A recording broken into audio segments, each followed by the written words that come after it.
Good evening friends, आप सभी का स्वागत है आपके अपने चैनल वर्चस में। मैं ध्रुव तनकर, फॉर्मर एसबीआई पीओ।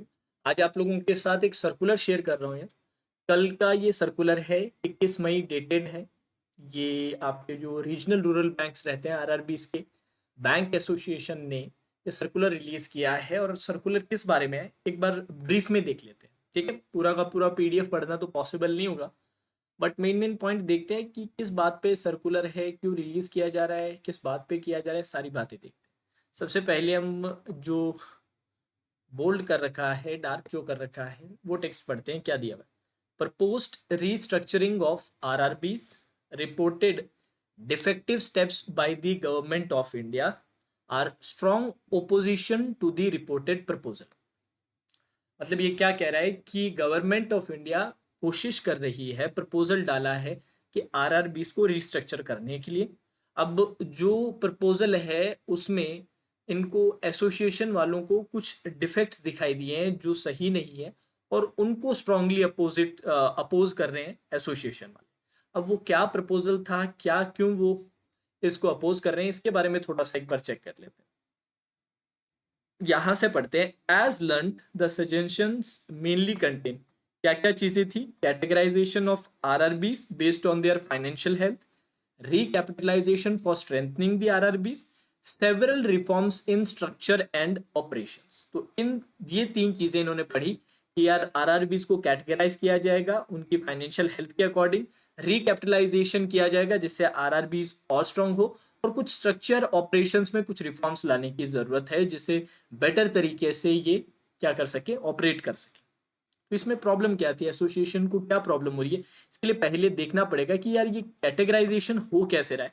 तो let's start with the categorization. एक कैटेगरी है, एक कैटेगरी में आपके जो अच्छे तरह से परफॉर्म कर रहे हैं और जिनको किसी तरह की गवर्नमेंट ऑफ इंडिया से कैपिटल सपोर्ट की जरूरत नहीं, वो है ऐसे 18 आरआरबीज हैं। देन कैटेगरी भी 16 आरआरबीज हैं जो वाइबल तो हैं बट फाइनेंशियली फ्रेजाइल हो चुके हैं कुछ कारणों के वजह से, और जिनको कभी कभी कैपिटल इन्फ्यूजमेंट की जरूरत पड़ती है अपने शेयर होल्डर से। ठीक है। और कैटेगरी सी वो हैं जो बहुत ज्यादा वीक आरआरबीज हैं और उनको लगातार उनके लिए इसी मॉडल पे ऑपरेट करना पॉसिबल नहीं हो पाएगा। ऐसे 9 आरआरबीज बताए गए। अब इसके अलावा रिकैपिटलाइजेशन के बेसिस पे एक कैटेगरी में, रिकैपिटलाइजेशन में कोई कैपिटल सपोर्ट की गवर्नमेंट ऑफ इंडिया को जरूरत नहीं, जैसे हमने बात की। बी और सी के लिए क्या, nearly 11,000 crore of capital support be provided by the present shareholders, out of which government of India will provide 5500 crore to meet immediate need. ठीक है, यहां तक भी कोई ऐसी प्रॉब्लम तो नहीं लग रही है। अब नंबर जो थर्ड है ना, वो थोड़ा सा इंपॉर्टेंट है। Reform in structure and operation, details are not known but some hints are given. Like पहला हिंट ये मिला है रिफॉर्म्स के बारे में, ये जो बात करें existing model of consolidation of RRBs. अब यहां पर प्रॉब्लम होना स्टार्ट होती है बैंक एसोसिएशन वालों कि existing model of consolidation of RRBs, that is amalgamation of multiple RRBs into one, or continue envisaging state level RRBs as far as practical।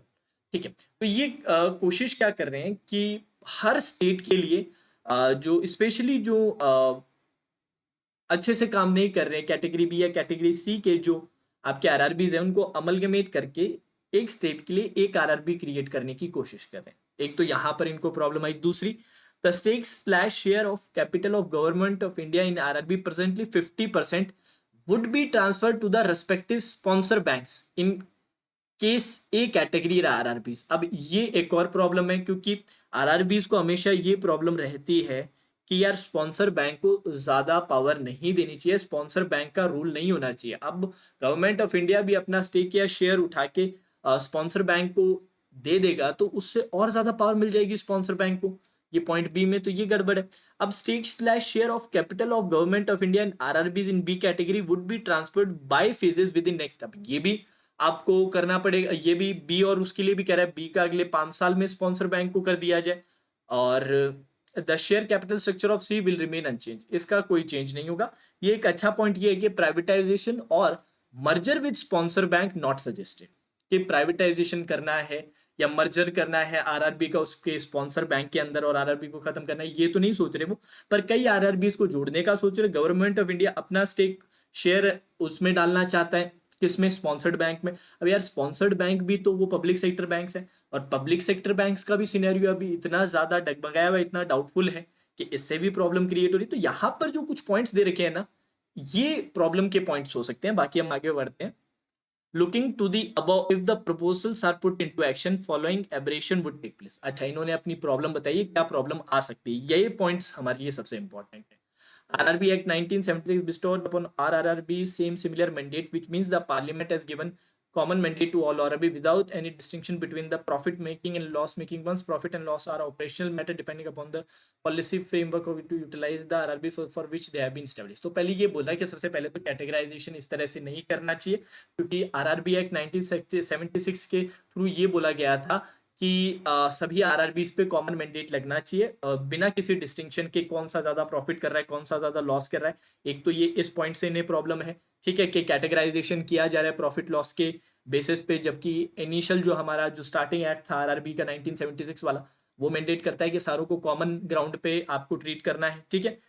Divesting shares held by government to sponsor bank will result, हाँ इसके बारे में हमने पहले बात की थी ना, will result in virtual transfer of ownership of RRB. हाँ यही बात मैंने आपको ऊपर बोली थी कि यार आप अगर गवर्नमेंट ऑफ इंडिया अपने 50% शेयर स्पॉन्सर को दे देगा, तो एक तरह से तो आपने ओनरशिप ही दे दी ना, और ज्यादा पावर दे दी, which have been already acting as master come competitors and who are mainly responsible for poor management and less efficiency in most of the RRB. Details are already known to the government of India, by NABARD, other authorities.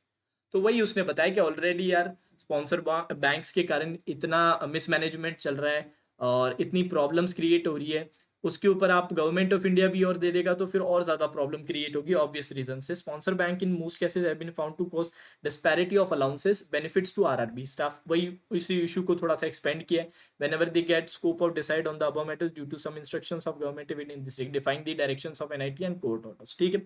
Sponsor banks have mostly been responsible for acute shortage. फिर से वही के sponsor banks के कारण कितनी problem आ रही है, और आप इन्हें और पावर दे रहे हो, इससे और ज्यादा इश्यूज आएंगे।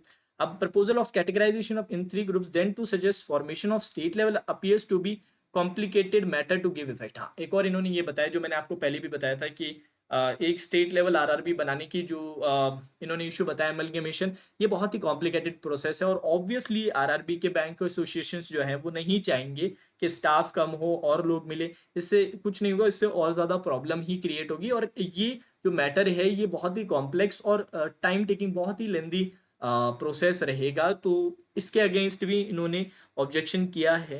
देन इसके अलावा sponsor bank already faking uncertainties about their status being in, हाँ ये भी मैंने आपको बताया था कि पब्लिक सेक्टर बैंक के तो ऑलरेडी इश्यूज चल रहे हैं, उसके बाद आप स्पॉन्सर बैंक्स को और दे रहे हैं, तो ये भी इशू बताया। Many expert committees and parliamentary standing committee on finance recommended repeatedly to restructure RRBs with the existing ownership and to form under an apex body like National Rural Bank of India. ठीक है, okay.